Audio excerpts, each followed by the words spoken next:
Godzilla -1. It's the newest iteration of the famous Japanese kaiju taking place in post-war Japan. So when I was a kid, I actually used to love watching the 90s dubbed Godzilla movies on cable whenever they would come on, but since growing up, I had pretty much lost all interest in them. So much so that I actually almost skipped watching this one, but boy, am I glad I didn't. So in this movie, we follow Koichi Shikishima. He was a kamikaze pilot in World War II, but he faked mechanical issues on his plane to get out of following through with his duties. Unfortunately, he lands on the wrong beach because Godzilla shows up and wreaks havoc. The entire garrison was wiped out, leaving only Shikishima and one other survivor.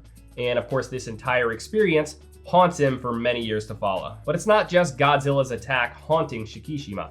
He feels like an utter disgrace for bowing out of his military duties and also for neglecting to try and fight off Godzilla. And the knife in Shikishima just keeps on twisting when Godzilla just keeps popping up and wreaking havoc on his and everyone else's lives. By the way, if you didn't already know, this movie is called -1 because the country's economic value is reduced to 0 following the war. And Godzilla showing up and adding insult to injury, metaphorically speaking, reduces their state below 0. So in typical fashion for this genre, this movie will probably fly under a lot of people's radars and just be dismissed as just another kaiju film, you know, nothing but CGI and explosions. Not true though. This isn't about Godzilla. This is about the people affected by the attacks and the lives that they are attempting to live around them. This movie is about a man's fall from grace after his failure to serve his country and his long journey back to feeling worthy again. Though World War II is over, the war inside Shikishima is not, and this affects his ability to build a normal life for himself. Shikishima meets a survivor named Noriko in Tokyo a couple years after he returns.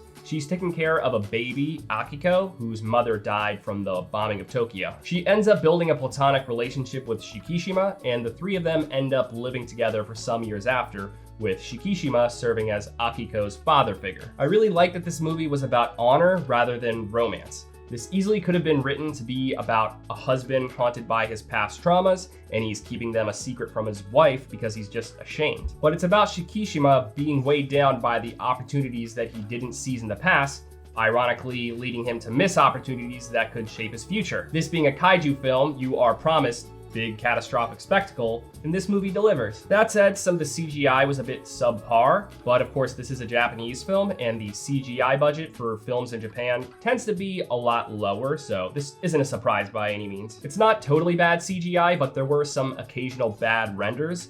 For an example, at times the water around Godzilla and the tanks firing at him looks pretty fake. On top of this, I felt that some of the cinematography did not really meld too well with Godzilla's attacks. There were shots of him rampaging through the city, knocking down buildings, and the camera is just droning above, panning all buttery smooth. Give us a little shaky cam action or kaiju swipes that trail towards the camera right before it cuts. These are all really easy ways to make us feel like we're a part of the chaos. Nitpicks aside, this movie had so much good in it otherwise. It's an epic, emotional, and heartfelt story about finding closure and becoming free of past traumas. If I'm being honest, this movie was incredible.